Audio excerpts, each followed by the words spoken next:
Assalamualaikum warahmatullahi wabarakatuh. Perkenalkan, nama saya Yuyun Dwi Mustika Sari, CGP Angkatan 10 dari SDN 02 Luning, Kabupaten Pemalang. Pada kesempatan kali ini saya akan melaksanakan tugas demonstrasi kontekstual, yaitu mewawancarai Bapak KS. Di sini saya bersama Bapak Ibnu Holik Masulwi selaku dari Bapak Kepala Sekolah SDN 02 Luning. Selamat siang Bapak. Ya, bagaimana kabarnya Bapak? Alhamdulillah sehat. Maaf Bapak mengganggu waktunya untuk siang hari ini. Saya ingin mewawancari Bapak tentang dilema etika yang ada di SD ini. Bagaimana Bapak, sudah siap? Insya Allah siap. Ya. Untuk pertanyaan yang pertama ya Pak, selama ini bagaimana Bapak dapat mengidentifikasi kasus-kasus yang merupakan dilema etika atau bujukan moral? Bapak. Terima kasih. Saya jawab begini, untuk mengidentifikasi masalah yang ada di tentang etika moral yang ada di sekolah sekolah kami, pertama adalah mengidentifikasi kasus per kasus. Nah, kasus per kasus setelah teridentifikasi, nanti mencari alternatif dari cara memecahkan masalah tersebut, itu yang sering saya sebut dengan tesis. Nah, kemudian kalau sudah ketemu masalahnya, kita mendiskusikan masalah tersebut dengan warga sekolah. Ya, terima kasih Bapak atas jawabannya. Ya, untuk pertanyaan selanjutnya, selama ini bagaimana Bapak menjalankan pengambilan keputusan di sekolah ini? Terutama untuk kasus-kasus di mana ada dua kepentingan yang sama-sama benar atau sama-sama mengandung nilai kebajikan. Menurut Bapak? Ya. Untuk dua masalah yang memiliki kepentingan yang sama, harus diselesaikan dalam waktu yang sama. Kami juga mempunyai cara diskusi dengan warga sekolah, kemudian memilih di antara dua kepentingan tersebut mana yang perlu, yang sama-sama memiliki kepentingan harus diselesaikan, mana yang perlu, yang harus diselesaikan terlebih dahulu, dengan artian yang perlunya sangat mendesak. Jadi kalau sama-sama keduanya sama, yang lebih paling mendesak itu yang kami dahulu. Tapi sebelumnya harus konsultasi atau diskusi dengan warga sekolah. Begitu.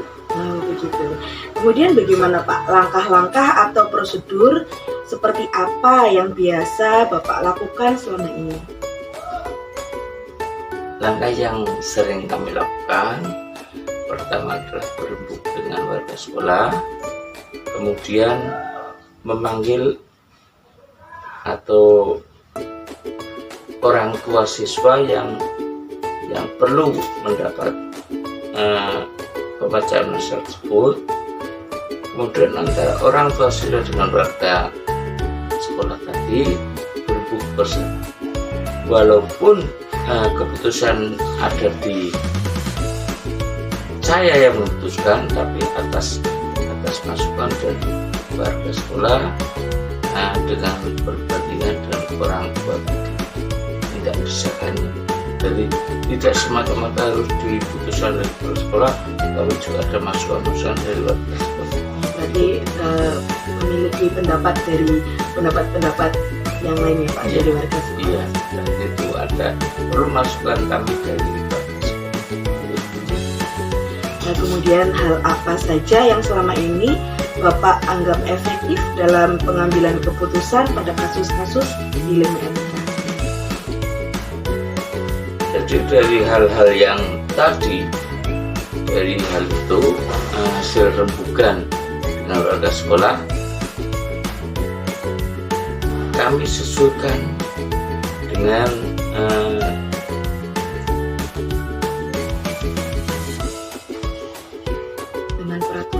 peraturan-peraturan yang ada, ya, peraturan-peraturan yang berlaku, tidak bertentangan dengan aturan yang menyangkut dengan hubungan tersebut.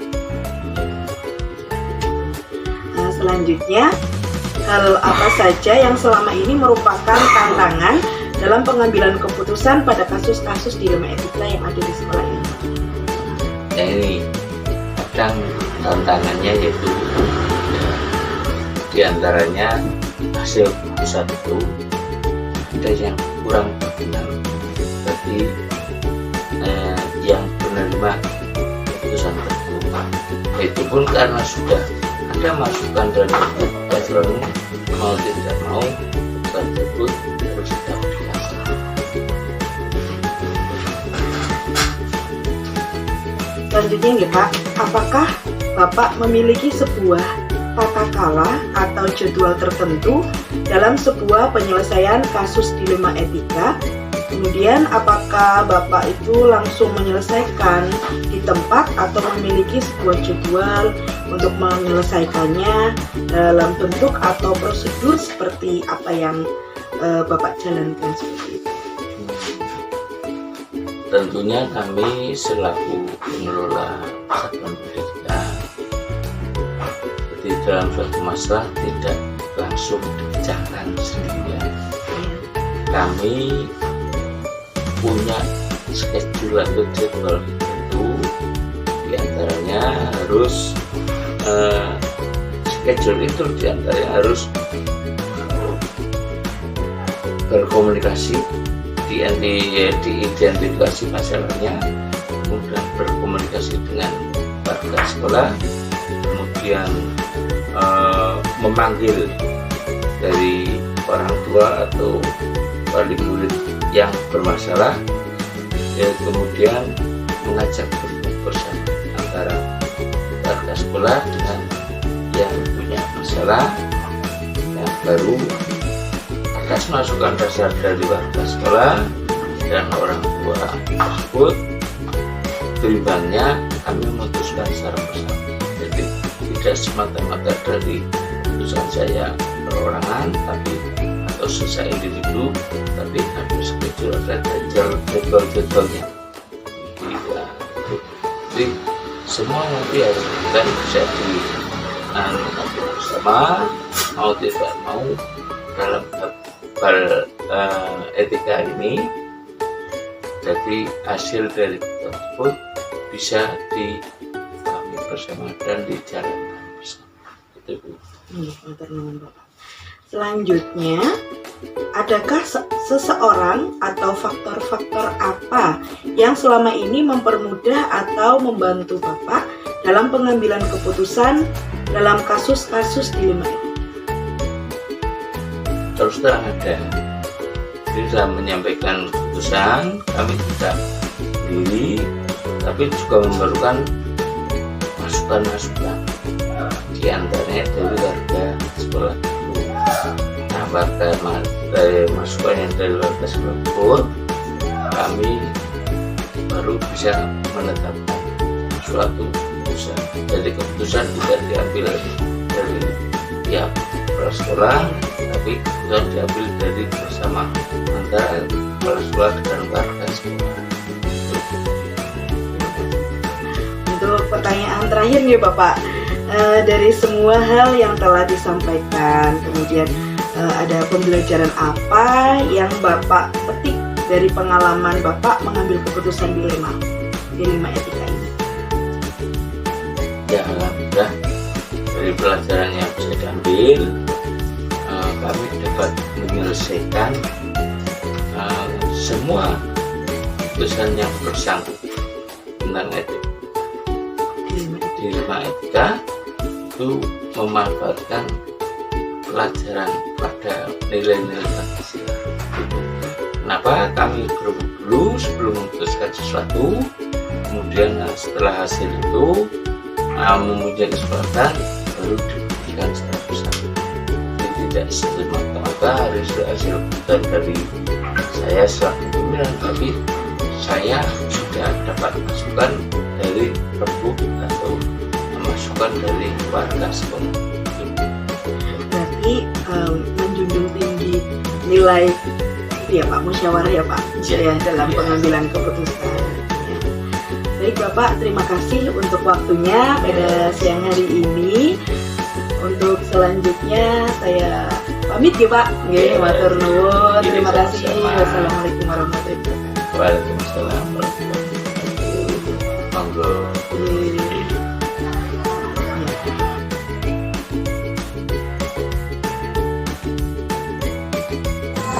Assalamualaikum warahmatullahi wabarakatuh. Perkenalkan, nama saya Yuyun Dwi Mustika Sari.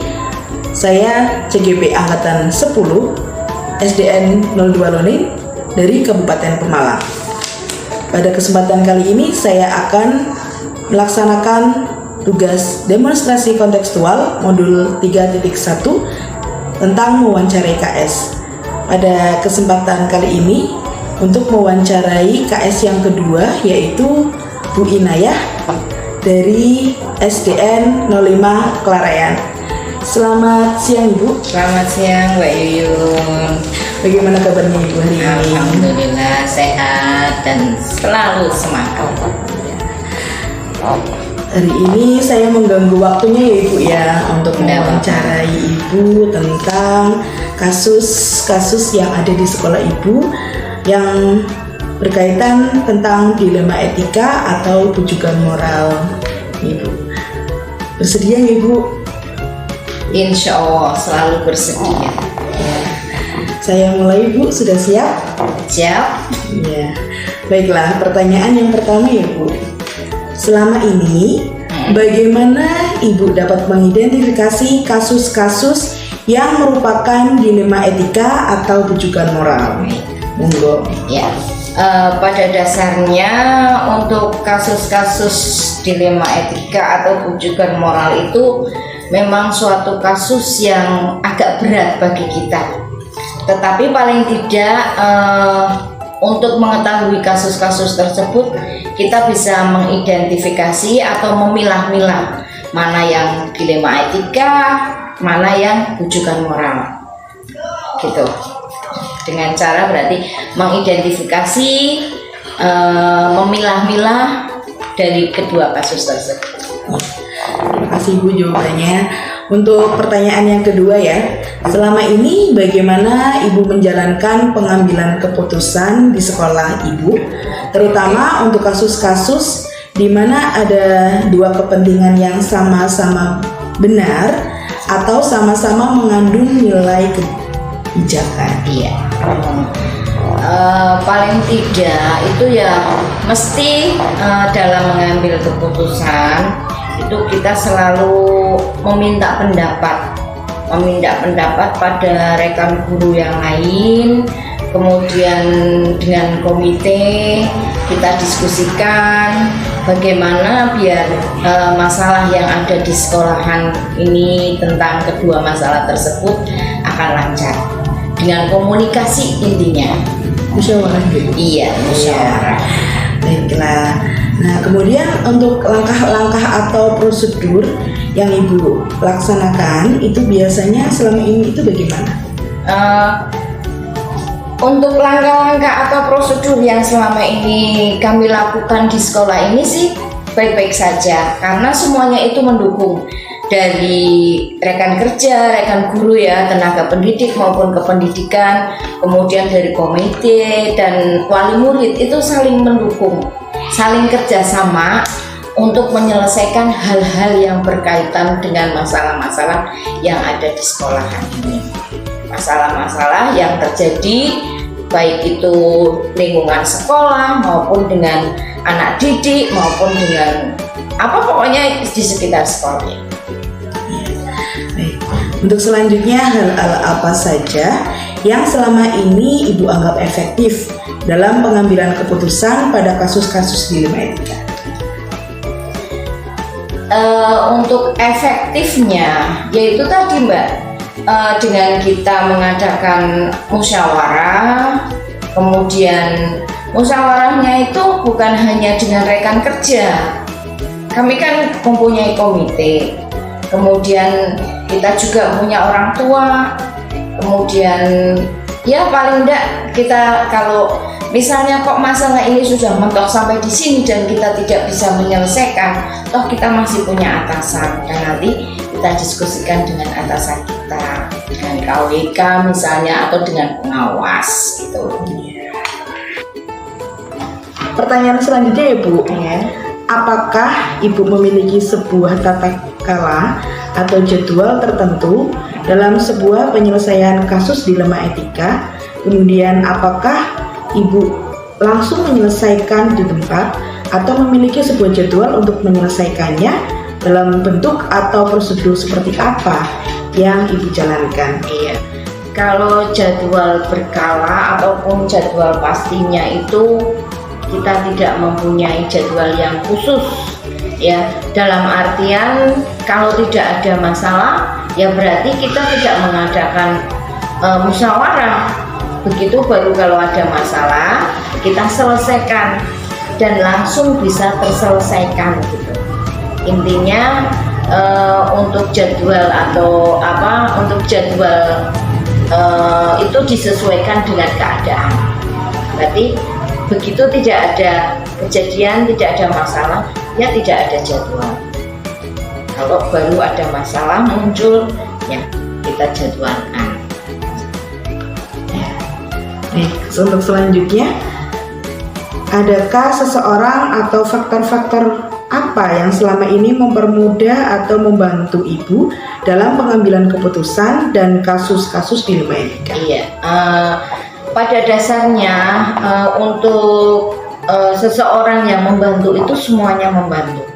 Dalam artian kami kadang-kala berkomunikasi bukan hanya dengan rekan kerja tadi, bukan hanya dengan rekan kerja, tetapi kita juga mempunyai tangan panjangnya wali siswa, yaitu komite, kadang-kala dengan wali siswanya, atau kadang-kala ya kita ke ataskan lagi.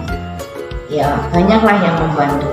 Di antaranya ya seperti itu tadi, komite, wali murid, pengawas atau KWK-nya.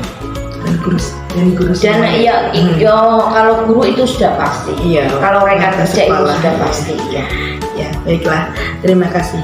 Selanjutnya ya Bu, dari semua hal yang telah disampaikan Ibu tadi, pembelajaran apa yang dapat Ibu petik dari pengalaman Ibu mengambil keputusan dilema etika? Pengalamannya ternyata dalam mengambil keputusan itu tidak selamanya sesuai dengan kata hati. Intinya seperti tadi, misalnya ada seseorang atau ada anak yang tidak bisa apa-apa, tetapi kita harus memutuskan untuk naik, padahal hati kita berontak. Tetapi karena memang aturannya seperti itu, ya kita laksanakan. Jadi keputusan itu kadang-kala ya tidak sesuai dengan apa yang diinginkan oleh hati kita. Ya, intinya seperti itu. Ya, terima kasih Ibu. Pertanyaannya sudah selesai. Saya terima kasih atas waktunya. Kita saling belajar, sharing. Mudah-mudahan Mbak Yuyun dalam mengikuti program Guru Penggerak ini akan dilancarkan, lulus dengan nilai yang teramat istimewa. Amin. Biar nanti kalau lulus langsung jadi apa Bu? langsung seperti saya kan? Iya. Alhamdulillah. Karena GP saya bisa jadi kepala sekolah. Hebat. GP hebat. Terima kasih atas waktunya Ibu. Iya, sama-sama. Terima kasih. Assalamualaikum. Waalaikumsalam. Sukses Mbak Yuyun. Ya.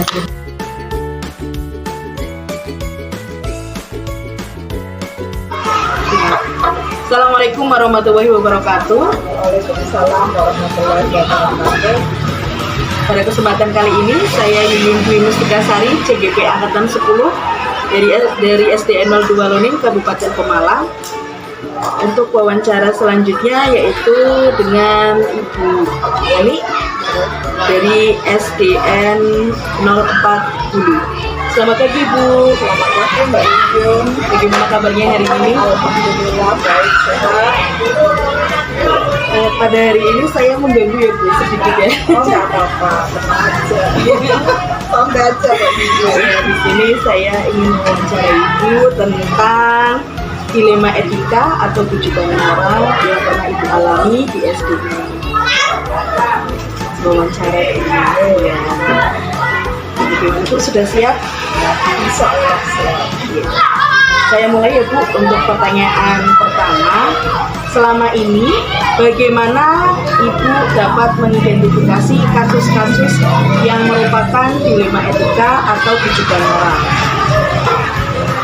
Setahu saya kalau dilema etika itu jadi situasi di mana permasalahan ini antara dua pilihan ya, tapi pilihan di sini itu sama-sama benar secara moral, tapi ya agak bertentangan. Terus untuk mengambil keputusan tersebut juga kita butuh beberapa pertimbangan dari beberapa sumber informasi yang memang bisa kita percaya. Dan yang terpenting adalah kalau dilema itu tidak bertentangan dengan hukum. Sudah, kalau nggak bertentangan atau nggak melanggar hukum, itu termasuk dilema etika. Sedangkan kalau bujukan moral itu di sini kita sebetulnya sangat mudah untuk mengambil keputusan. Karena apa? Di situ sudah jelas mana yang benar dan mana yang salah. Itu menurut saya. Terima kasih. Untuk selanjutnya, pertanyaan selanjutnya, selama ini bagaimana Ibu menjalankan pengambilan keputusan di sekolah Ibu, terutama untuk kasus-kasus di mana ada dua kepentingan yang sama benar atau sama-sama mengandung nilai kebajikan? Jika saya posisinya kalau ya, tadi misal ada masalah yang sama-sama benar kasusnya atau dilema, ya yang saya lakukan yang pertama jelas saya identifikasi masalah dulu, masalahnya apa. Setelah itu kita cari akar masalahnya itu sebetulnya apa. Nanti baru kita berusaha mencari solusi dengan cara ya tadi kita bisa, kita kan punya teman-teman guru yang sharing dan saran pendapat dari berbagai pihak, bisa dari warga sekolah, bisa dari komite ataupun bisa dari pengawas kan ya. Nah, itu baru kita nanti ambil keputusan yang terbaik. Yang penting keputusan itu tidak merugikan seseorang dan keputusan itu kita gunakan untuk kepentingan seperti itu. Selanjutnya, langkah-langkah atau prosedur seperti apa yang biasa Ibu lakukan selama ini? Selain tadi ya hampir sama, cuman kita di sini kita lihat dampak negatif dari keputusan tersebut dan dampak positif dari keputusan tersebut. Nah, setelah kita melihat dampak positifnya, bagaimana dampak negatifnya, bagaimana, nah dari situ kita bisa mencari sumber-sumber yang bisa kita gunakan untuk mencari solusi dari permasalahan tersebut. Itu sumber-sumber di sini ya tadi teman-teman di sekolah ya, terutama guru-guru yang sudah terbiasa dengan masalah jelek ketika di kelas masing-masing, mereka mungkin lebih paham ataupun bisa juga dengan yang lain. Ya, terima kasih Bu. Kemudian hal-hal apa saja Bu yang selama ini Ibu anggap efektif dalam pengambilan keputusan pada kasus dilema etika? Yang paling efektif ya tadi kita biasanya yang lebih efektif gitu ya pengambilan keputusannya. Yang kita harus tahu masalah yang sebenarnya. Yang penting masalah itu tidak melanggar hukum, itu sudah jelas dilematika. Yuk kita setelah kita tahu akar masalahnya, kita baru cari terutama orang-orang atau sumber informasi yang bisa kita gunakan atau bisa kita percaya dalam mengambil keputusan. Selain itu, kalau misalnya kita sudah dapat sumber informasinya, baru kita cari solusinya, solusi yang terbaik dari masalah tersebut, supaya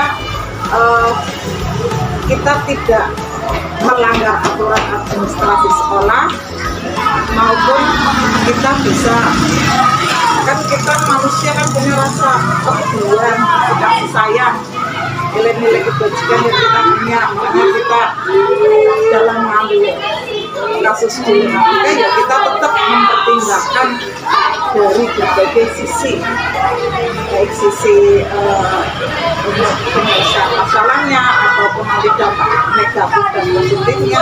Yang penting kita ambil keputusan itu yang terbaik untuk kita semua dan tidak merugikan orang lain. Dengan cara musyawarah. Ya, dengan cara musyawarah fokus. Ya itu utamanya, sebetulnya yang paling efektif ya musyawarah intinya. Ya, itu keputusan yang terbaik. Baik, selanjutnya, hal-hal apa saja yang selama ini merupakan tantangan dalam pengambilan keputusan pada kasus dilematika,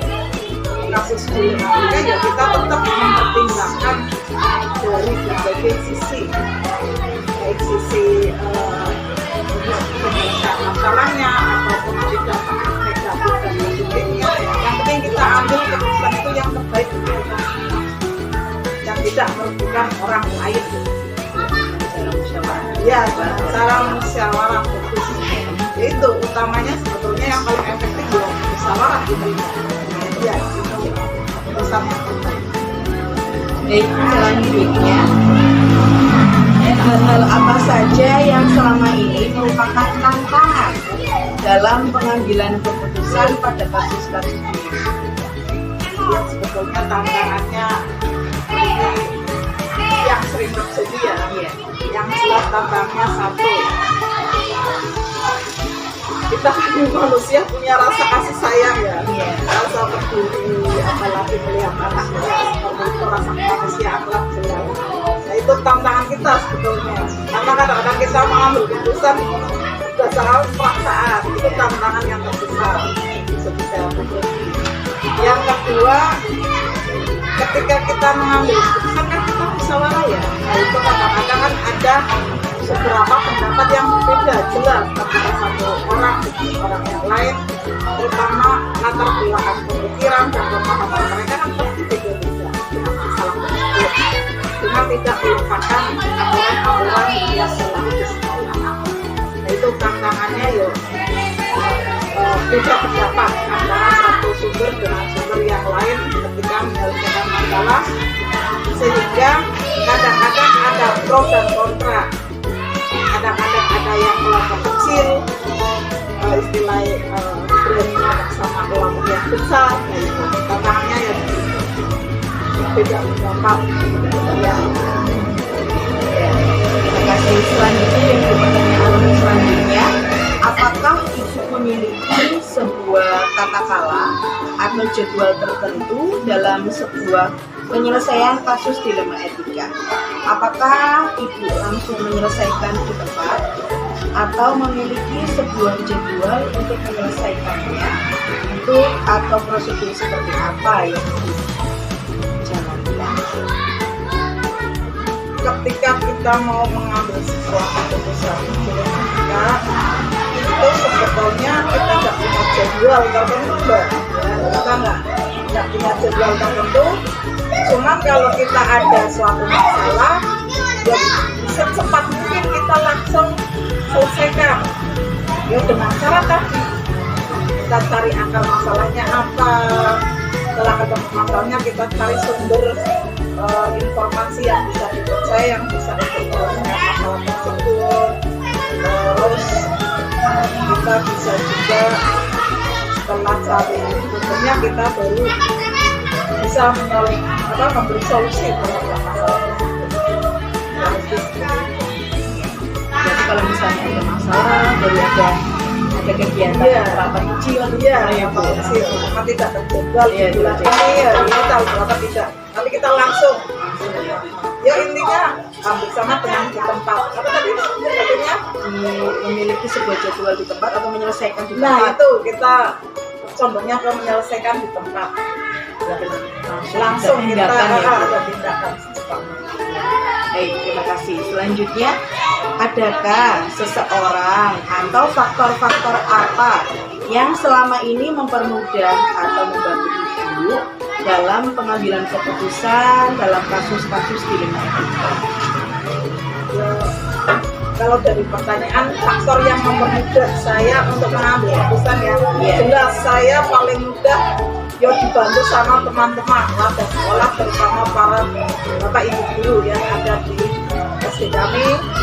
Selain itu, misal kita di SD kami belum ada solusi yang tepat, ya kita bisa minta bantuan ke bapak komite jika ada hubungannya dengan bapak komite, ya wali murid, atau bahkan juga bila perlu kita bisa untuk bertanya sama bapak awal atau yang lainnya. Pokoknya yang kita butuhkan lah, yang bisa mempermudah saya untuk mengambil keputusan supaya keputusan yang saya ambil itu keputusan yang terbaik, tidak merugikan orang lain, juga keputusan tersebut bisa digunakan untuk kepentingan. Pertanyaan yang terakhir ya Bu ini ya, dari semua hal yang tadi telah Ibu sampaikan, kemudian pembelajaran apa yang Ibu petik dari pengalaman Ibu mengambil keputusan di etika? Saya ambil kesimpulan ketika saya mengambil keputusan pada kasus etika, kesimpulannya sudah sangat jelas. Saya mengambil kesimpulan terutama dengan cara musyawarah, karena paling bagus mengambil keputusan itu kalau kita musyawarah melalui saran pendapat dari teman-teman, nah itu kita jadikan suatu keputusan yang terbaik, karena memang musyawarah adalah mengambil keputusan yang terbaik, bukan yang apa ya, bukan yang benar atau yang benar bukan, tapi yang terbaik itu menjunjung nilai-nilai Pancasila yang tepat ya, makna musyawarah apa yang mufakat. Baik Ibu, pertanyaan dari wawancara sudah cukup, sudah selesai. Saya ucapkan terima kasih. Mohon maaf bila ada salah-salah kata atau mengganggu kegiatan Ibu pada hari ini. Saya pamit.